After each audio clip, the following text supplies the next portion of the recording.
Hello everybody and welcome to Bean Thinking with me, Mike Bean. It feels like I've been away for ages, so after a short break I'm really excited to be back with 4 things you can do if your lawyers are too busy to create content for you.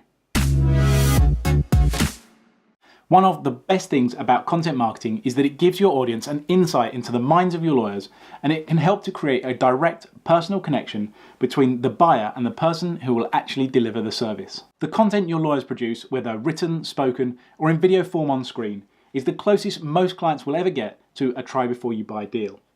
And that's why I firmly believe that lawyers should be heavily involved in the content creation process. And for the most part, that means writing articles.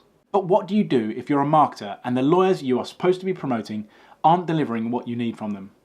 How can you plan a content strategy when the raw materials you need are always the last item on someone else's to-do list? Lots of marketers I've spoken to have all but given up on the idea of being strategic with their content marketing. They just put their head down and do their very best with whatever content is lobbed their way.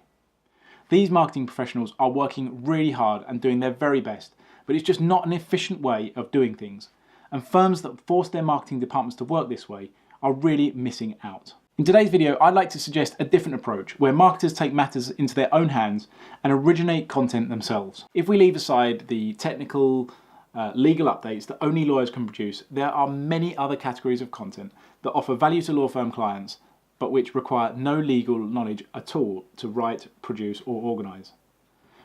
In this video, I'm going to give you some ideas for these in a minute, but instead of reeling off a list of ideas, I'd like to give a bit of structure to that by thinking about the things you can do in 4 buckets. If we think of a 2x2 grid, and on the axis we put time and money, and here we've got lots of money and little money, and here we've got lots of time and little time. So that gives us 4 squares where we've got lots of time and lots of money and little time, lots of time and little money, and little time and little money.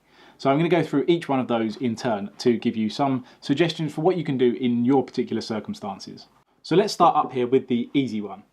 You've got abundant resources. You have plenty of money in the bank to do things and enough time that you can wait for the results to come back. My favourite strategy here is the commissioned research. If you choose the right topic, having a company go out to the market and collect data for you can be really good value.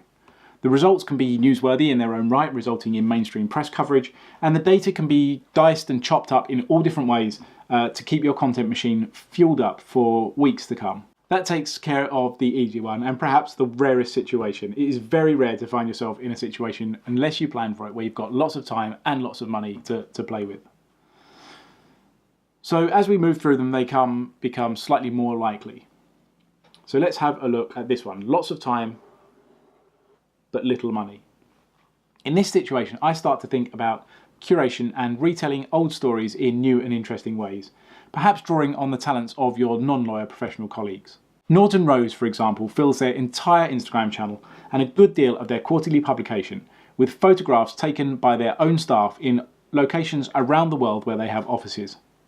They are able to tell a story of being a global firm with global coverage without writing a single line of technical law. Is there anything you can do to look more widely at what talents your staff have and how you can involve them without causing a distraction from their day-to-day work?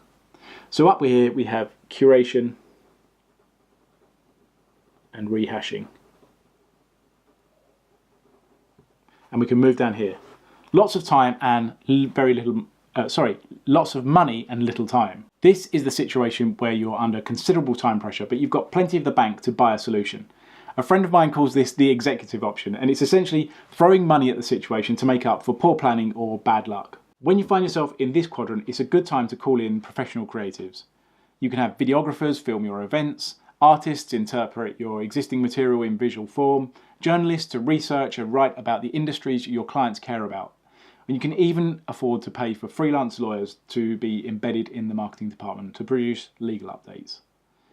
In this area, the world really is your oyster, but just beware of the old saying. You can have fast, cheap and good, but only 2 of them at any given time. Fast and good won't be cheap, and there's a lot of scope for waste if you don't get it right. So here we can put paid creative.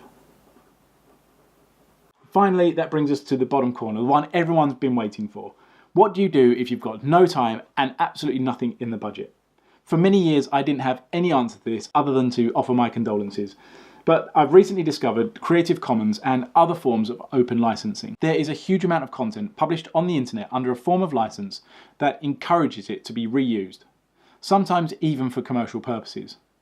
If you have neither time nor money, it'd be a really good idea to get good at creating this sort of content. The main challenge is finding a reliable source. Here in the UK, we have something called the Government Open Licence.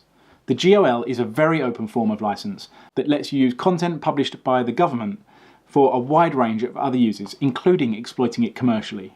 Now, this open licence doesn't apply automatically. Documents have to be specifically published under it. But there is a huge variety of material available, and the overlap with the sorts of content a law firm might want to produce are pretty obvious.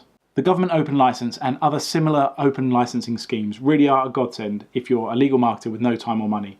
They provide a rich vein of relevant content right there for the taking. So here we can put open content. And that fills up our entire quadrant.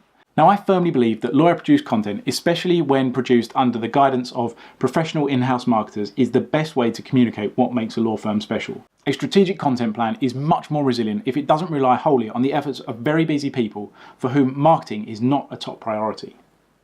I would really consider putting some of the ideas we've talked about here at the heart of your content plan, and then invite your lawyer colleagues to contribute technical pieces to augment the core content. That way, the show goes on even if other people get too busy to do their bit. Now, as sad as it may seem, I am fascinated by the internal dynamics of law firm content marketing, and I would really love to hear your thoughts. Do you have any trouble getting content from your lawyers, or do they do everything you ask of them first time?